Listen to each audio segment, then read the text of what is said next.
দুপুরবেলা আমি আমার বাচ্চাকে নিয়ে আসছিলাম, এখানে টলি ছিল, মাটি নিয়ে আসলো, দিয়ে টলি পুঁতে গেছে। আমি আমার বাচ্চাকে বলছি চলো আব্বু আমরা টলি দেখে আসি, ওখানে পুঁতে গেছে, মানে আমার দাদাও আছে ওখানে।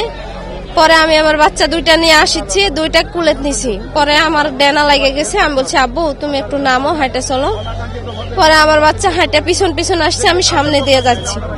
আমি ওই গর্ত পার হয়ে গেছি, আমার বাচ্চা ওই গর্ত পার হতে লেগে খেয়াল করেনি, লাড়া দিয়ে পুরো আছে।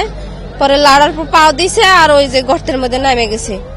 পরে মা মা করে ডাকছে, আমি পিছন ঘুরে দেখছি আমার বাচ্চার মা মা শুনতে পাচ্ছি, কিন্তু আমি দেখতে পাচ্ছি না। একটু আগে এসে দেখছি ও গর্তের মধ্যে থেকে মা মা করে ডাকছে, হাত দেখতে পাইনি। পরে আমি কান্দা শুরু করেছি। আমার শ্বশুর তাড়াতাড়ি দৌড়ে আসে, দেখছে ওর মধ্যে দিয়ে সবাই মিলে ইয়া করছে, বলছে এই ফেলো না, লাড়া ফেলো না, লাড়া ফেললে তো বাচ্চা ঢাইকে যাবে না। আমার শ্বশুর নিষেধ করছে লাড়া ফেলো না, লাড়া ফেলো, দাঁড়াও দাঁড়াও দেখি। পরে আর আন্দার তোর ভিতরে আর কিছু দেখা যাচ্ছে না, লাড়া পড়েনি। এখন আগে থেকে পড়া আছে কিনা বলতে পারবো না, মানে লাড়া দেখতে পাইনি, ওরা লড়াই দেখতে পাচ্ছে। আমি ওই যে যখন দেখছি না পড়েছে তখনই মা মা করে ডাকছে, আমি তো আর শুনতে পাইনি কিছু। হার্টের যত্নে বিশ্বসেরা ক্যানোলা তেল এখন বাংলাদেশে।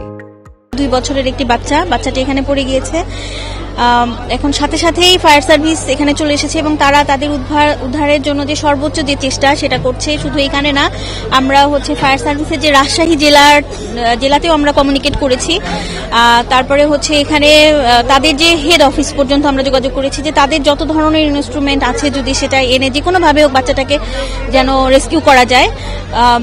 তারপরে আমরা এখানে একটা এক্সকেভেটর মেশিন প্রয়োজন ছিল, ওনারা জানিয়েছে এক্সকেভেটর মেশিনটা এসেছে এবং আপনারা দেখতে পাচ্ছেন যে এখানে মাটি কেটে বাচ্চাটার কাছে পৌঁছানোর একটা চেষ্টা করা হচ্ছে।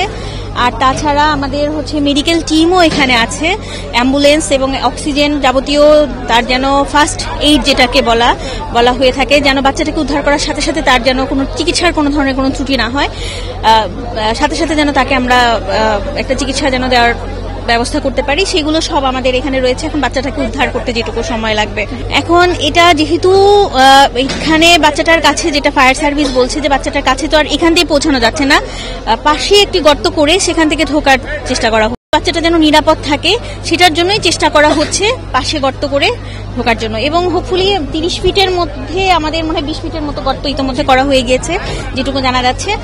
আর এই তো এখন আপনারা সবাই দোয়া করেন, আমরা সবাই দোয়া করি যেন বাচ্চাটাকে আমরা সুস্থভাবে উদ্ধার করতে পারি। 2:30 বা 2:45 দিকে আমরা সংবাদ পেয়েছি যে এই জায়গার মধ্যে 5-এর ভিতর 2 বছরের একটা বাচ্চা পড়ে গেছে এবং উদ্ধার করা প্রয়োজন। এই সংবাদ পাওয়ার পর চাঁপাইনবাবগঞ্জ, রাজশাহী এবং তানোর ফায়ার স্টেশনের 3টা ইউনিট আমরা এসেছি।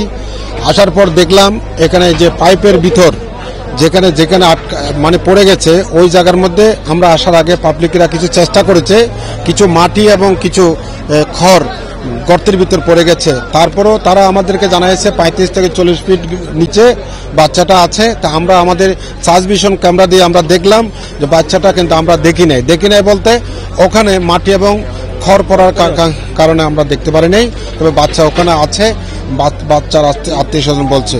তা আমরা সাথে সাথে আমরা স্থানীয় প্রশাসনকে জানিয়েছি আমাদের এক্সকেভেটরের প্রয়োজন আছে, আমাদের এই মেডিকেল টিমের প্রয়োজন আছে, হ্যাঁ আমাদের অক্সিজেনের প্রয়োজন আছে। আর আমরা এখানে ভেন্টিলেশন ফ্যান আমরা এনেছি, আমরা সবকিছু আমরা মানে লাগিয়ে রেখেছি। বাচ্চাটাকে যতটুকু বাঁচিয়ে রাখা আমরা চেষ্টা করছি, বাদ বাকিটা এক্সকেভেটর মাটি কাটা শেষ করে দিলে আমরা বাচ্চারা উদ্ধার করতে পারবো। উদ্ধার কার্যক্রম এখন ভেন্টিলেশন তো দেওয়াই আছে এবং মেডিকেল টিমও আছে সবকিছু, আর এক্সকেভেটর দিয়ে মাটি কাটার মানে চলছে। আশা করি 3 ঘন্টার মধ্যে মাটি কাটা শেষ হবে বাচ্চাটা। আমরা না এক্সকেভেটর আসছে প্রায় 5টার দিকে।